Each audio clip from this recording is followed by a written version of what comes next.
Hello बच्चों, आप सबका स्वागत है हमारे यूट्यूब चैनल पे। हमारे चैनल का नाम है न्यू थिंग टीवी। बच्चों, आपको कभी नहीं बोलना पड़ेगा सॉरी अगर आपने सुनी कोई स्टोरी। आज मैं आपके लिए लेके आई हूँ एक और मज़ेदार कहानी। तो चलिए कहानी शुरू करते हैं। कहानी शुरू करने से पहले बच्चों प्लीज़ अगर आपने हमारे चैनल को लाइक नहीं किया तो प्लीज़ एक लाइक तो बनता है, एक लाइक कर दीजिए, शेयर कर दीजिए और सब्सक्राइब कर दीजिए। सब्सक्राइब करने के बाद एक बेल आइकन आएगा घंटी, प्लीज़ उसे भी प्रेस कर दीजिए ताकि हमारी हर नई वीडियो सबसे पहले आपके पास पहुंच सके और आप कुछ सीख सकें। तो चलिए आज की कहानी शुरू करते हैं। एक नगर में बहुत पुराना शिव मंदिर था। उस मंदिर में एक सन्यासी रहा करते थे जो दिन में भिक्षा मांगकर अपना गुजारा करते थे। भिक्षा मांगने के बाद उसके पास बहुत सारा खाने की चीज़ें इकट्ठा हो जाती थी जिसे वह भिक्षा पात्र में रखकर एवं मंदिर में एक ऊंचे खूंटे पर लटका देते थे जिससे वह सामान कोई चुरा न ले एवं कभी भिक्षा न मिलने पे वे उन्हें उपयोग में ला सके, अपनी भूख मिटा सके। सन्यासी कभी कभी मंदिर की साफ सफाई कराने के लिए मजदूर को भी बुलाते थे जिन्हें वे भिक्षा में दी गई चीज़ों को मजदूरों को मजदूरी के तौर पर देते थे और खुद भी खाते थे। उसी मंदिर में एक चूहा भी रहता था जो ऊंचे खूंटी से लटकी हुई भिक्षा की चीज़ों को चुरा लेता था। सन्यासी उस चूहे से बहुत दुखी था क्योंकि सन्यासी का पूरा तरह से भिक्षा के चीज़ों पर ही आश्रित था और वह चूहा हमेशा ही उनकी वस्तुओं को चुरा लेता था। एक दिन उस सन्यासी के पास उसका एक पुराना मित्र मिलने आया। दिन भर वे दोनों अपना हाल एक दूसरे की बातें इधर उधर करके और सुनाकर एक दूसरे को वो दोनों रात को सोने के लिए लेट गए। वह सन्यासी चूहे से अपनी भिक्षा की चीज़ों को बचाने के लिए सोते सोते भिक्षा पात्र को एक डंडे से हिलाता रहता था। सन्यासी का मित्र उससे बातें कर रहा था पर सन्यासी चूहे के ध्यान में और डंडे से भिक्षा पात्र हिलाता हुआ यह जानने की कोशिश कर रहा था कि आखिर वो चूहा इतनी ऊंचाई से भरी भिक्षा पात्र की चीज़ों को कैसे ले सकता है, वह इतने ऊपर आकर चोरी कैसे कर सकता है। यही बातें उसके मन में चल रही थी। वह अपने मित्र से ना कुछ बोल रहा था ना ही उसकी बातों को सुन ही रहा था। इस कारण वह अपने मित्र की बातों पे बिल्कुल भी ध्यान नहीं दे रहा था।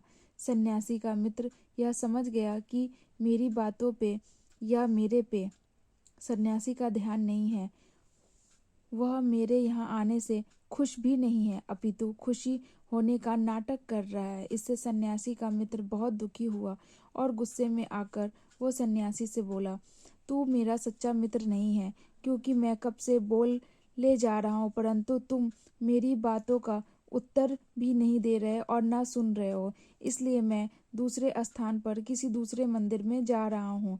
इस पर वह सन्यासी बहुत विनम्र भाव से कहता है, अरे मित्र, नहीं नहीं, मेरा तुम्हारे सिवा दूसरा है ही कौन।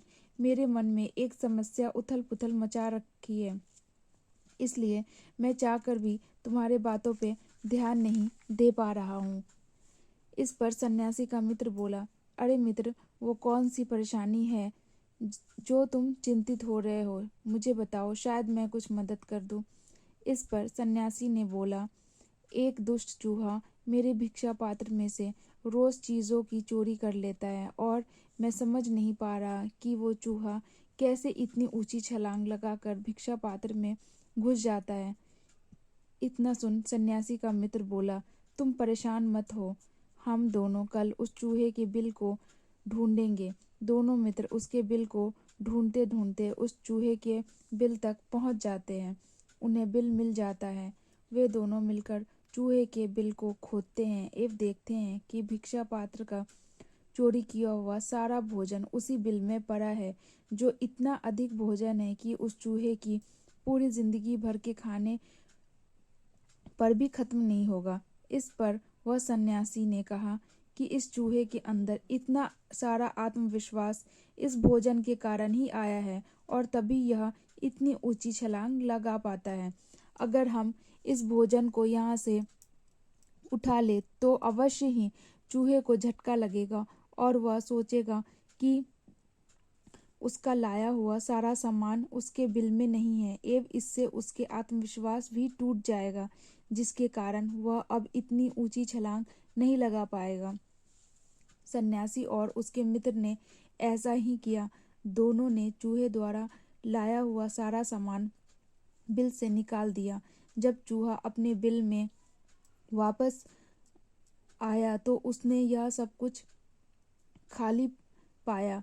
भोजन का एक भी सामान वहाँ नहीं था। यह देख चूहा बहुत दुखी हुआ और जब दोबारा सन्यासी के भिक्षा पात्र में से चीजें उठाने के लिए गया तब उससे ऊंची छलांग नहीं लगा जा रही थी, जिससे यह स्पष्ट हो गया कि वह एक बार छलांग लगाकर भोजन पाने के बाद जो आत्मविश्वास बना था वही आत्मविश्वास उस समय पूरी तरह टूट गया था। जब इतने मेहनत से इकट्ठा किया हुआ भोजन गायब हो गया तो चूहे का आत्मविश्वास होने के कारण ही इतनी ऊंची छलांग लगाकर भिक्षा पात्र तक पहुंच सका था और अब वह आत्मविश्वास टूट गया था। शिक्षा, संसाधन और अधिक धन खुद अर्जित करने पर आत्मविश्वास में कमी नहीं आती, लेकिन अगर हमारे पास धन या साधनों आ जाए कर चली जाती है तो मनुष्य हो या पशु पक्षी आत्मविश्वास डगमगा ही जाता है। ठीक है मेरे प्यारे बच्चों, प्लीज़ हमारे चैनल को लाइक कीजिए, शेयर कीजिए और सब्सक्राइब करिए। Bye bye.